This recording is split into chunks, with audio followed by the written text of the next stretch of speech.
اور سلام ہے چیمبر آف کامرس کو اور آپ کی جو کسان برادری ہے جنہوں نے اپنی جیب سے پیسے ادا کیے اور پاکستانی پولیس اور فوج کو تنخواہیں دی گئی اور اپنا سسٹم چلایا گیا. آج آپ جس پوزیشن کے اندر ہیں دیکھ کر حیرت ہوتی ہے. آپ اپنے ملک کے اندر تو آپ کے پاس وسائل سے ہی تھے. آپ نے ہتف بند اے عبدالی بند بنایا. یہ 250 کلومیٹر تک رینج یعنی کہ آپ کے بارڈر سے آپ 250 کلومیٹر تک باہر نکل آئے. دشمن آپ کے بارڈر سے 250 کلومیٹر دور ہو آپ اس کو ہٹ کرنے کی پوزیشن میں آ گئے. اس کے بعد غزنوی بنایا آپ نے 300 کلومیٹر تک آپ کی رینج بڑھ گئی.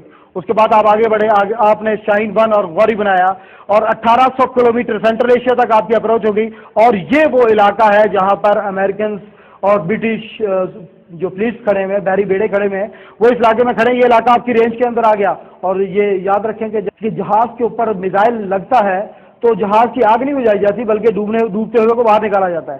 اس کے نیچے کوئی ستون نہیں ہوتا. سوراخ ہو گیا نیچے گیا. جو القاعدہ والوں نے ایک کشتی ماری تھی یو ایس ڈسٹرائر پول کے اندر, کیا ہوا تھا یمن کے ساحل پر؟ وہ جہاز پانی کے اندر ڈوب گیا تھا, نیچے کی طرف گیا تھا. اور یہ سمندر کے اندر کھڑے ہوئے بہت کمزور حالت کے اندر ہیں. اللہ نے آپ کو مزید توفیق دی, آپ آگے بڑھے. آپ نے شاہین 2 اور غوری 3 بنایا. 3500 کلومیٹر آپ کی رینج, جارجیا تک آپ کے میزائلوں کی رینج ہو گئی. اللہ تعالیٰ نے آپ کے اوپر احسان کیا. اس کے بعد آپ آگے بڑھے اور آگے بڑھ کر آپ نے شاہین 3 بنایا. 4500 کلومیٹر رینج, آپ یورپ تک پہنچ چکے تھے. یورپ کے بہت سے ملک آپ کی رینج کے اندر آ گئے. رشیا 40% آپ کی رینج کے اندر تھا. منگولیا, چائنا اور یہ افریقہ کے بہت سے ممالک آپ کی رینج کے اندر آئے. اللہ نے آپ کو مزید توفیق دی, آپ آگے بڑھے اور آگے بڑھ کے آپ نے پھر 2010 کے اندر ٹیپو 1 اور ٹیپو 2 7500 کلومیٹر رینج کا انٹر کانٹیننٹل بیلسٹک میزائل جو کہ ایٹامک اور کنونشنل ہتھیاروں کو لے جانے کی صلاحیت رکھتا ہے. اور یورپ کا کوئی شہر کوئی گلی ایسی نہیں ہے جو کہ آپ کے ایٹمی اور روایتی ہتھیاروں کی زد سے باہر ہو. اللہ نے آپ کے اوپر یہ احسان کیا. اس زمین کے 2,74,00,000 مربع کلومیٹر کے علاقے کو آپ کے سالڈ فیول اور لیکوڈ فیول میزائلوں کی رینج کے اندر کر دیا. لیکن اللہ تعالیٰ نے آپ کو مزید توفیق دی. آپ نے اس دنیا میں ایٹم بم کے بعد سب سے خوفناک ہتھیار آبدوز میں جو ایٹامک آبدوز ہے اس کی رینج زیادہ ہے, لیکن ایٹامک آبدوز کو سونار ڈیٹیکٹ کر لیتا ہے کہ کہاں پر موجود ہے.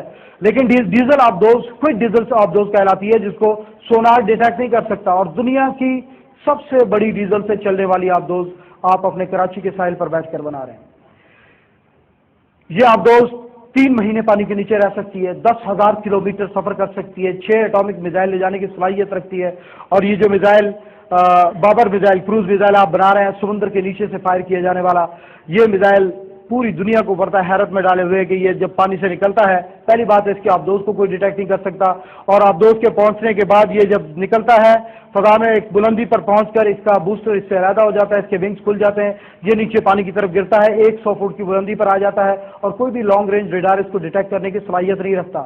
اور یہ گلوبل پوزیشننگ سسٹم کے تحت چلتا ہوا یہ آگے بڑھتا ہے اور آگے بڑھ کر اپنے ٹارگیٹ کو ٹریک کرتا ہے. اپنے ٹارگیٹ کی تصویر اسے دی گئی ہوتی ہے اور اس ٹارگیٹ کے اوپر ہٹ کرتا ہے. پہاڑ آتے ہیں اوپر اٹھ جاتا ہے, پہاڑ ختم ہوتے ہیں نیچے اتر آتا ہے. اگر ٹارگیٹ پہاڑ کے دوسری طرف ہے تو گھوم کر آ کر اپنے ٹارگیٹ کے اوپر گرنے کی صلاحیت رکھتا ہے. اور یہ اللہ کا احسان ہے آپ کے اوپر. اور میں آپ کو بتا دوں کہ جو جدید دور کی جنگیں ہیں اس میں آبدوز انتہائی خطرناک پوزیشن کی حامل چیز ہے. یہ ایٹمی جنگوں کا ڈٹرنٹ ہے آبدوز. اگر کوئی ملک سوچ لے کہ میں کسی ملک کو مکمل طور پہ برباد کر دوں گا, میں پہلے ایٹمی حملہ کر کے اسے ختم کر دوں گا, لیکن اس کے علم میں یہ ہو کہ دشمن کی ایک آبدوز جس کے اندر 6 ایٹمی میزائل ہیں ہمارے ساحلوں کے نیچے کہیں بیٹھی ہوئی ہے, وہ کبھی بھی نہیں اس کو ختم کر سکتا. اسے پتا ہے یہ پانیوں میں سے نکل کے ہم پر اٹیک کر کے ہمیں بھی تباہ و برباد کرنے کی صلاحیت رکھتی. اللہ تعالیٰ نے آپ کے اوپر یہ احسان کیا, یہ بلیسنگ ہے آپ کے اوپر, رحمت ہے اللہ کی کہ اللہ تعالیٰ نے یہ سارے وسائل آپ کو عطا کیے. اگر ان کی ترتیب میں جائے تو بہت لمبی ہے, لیکن حقیقی طور پر ہم آپ کو یہ واضح کرنا چاہتے تھے کہ یہاں پر جو فورسز بیٹھی ہیں یہ پروپیگنڈے کے زور کے اوپر آپ کے اوپر سوار ہیں. سنسوزو نے کہا کہ ویپنز کریٹیکل نہیں ہوتے, انسان کی ذہانت دماغ اس کی دانائی جو ہے وہ کاؤنٹ کی جاتی ہے, اس کی حیثیت ہوتی ہے. ویپن اگر آپ گننے لگے ہیں تو میں نے آپ کو بتایا کہ روس کے ویپن بہت زیادہ ہیں, ابھی بھی امریکہ سے زیادہ ہے اور اسی طرح پڑے ہوئے ہیں, بلکہ ان میں سے بہت سارے ایٹم بم ہی ان کے چوری ہو چکے ہیں. امریکنز کی تاریخ اگر کسی نے پڑھی ہو تو بڑی حیرت کی بات ہے کہ امریکنز نے اپنی تاریخ کے اندر کبھی بھی زمینی پیش قدمی کر کے فتح حاصل نہیں کی. کوریا کی لڑائی کو دیکھ لیں جس میں اقوام متحدہ کی فوج ان کے ساتھ تھی, کوریا کے اندر اترے, انہوں نے پیش قدمی کی ہے, لیکن راتوں رات چائنیز نے یلو ریور کراس کیا اور اقوام متحدہ کی فوج اور امریکی فوج کا بیڑا غرق کر دیا. انہوں نے اقوام متحدہ کا کہنا تھا کہ برباد کر دی گئی ہماری فوج, اور چینیوں نے ان کو دھکیل کے کونے پر لگا دیا اور پھر اٹامک کیپسول کی دھمکی کے اوپر انہوں نے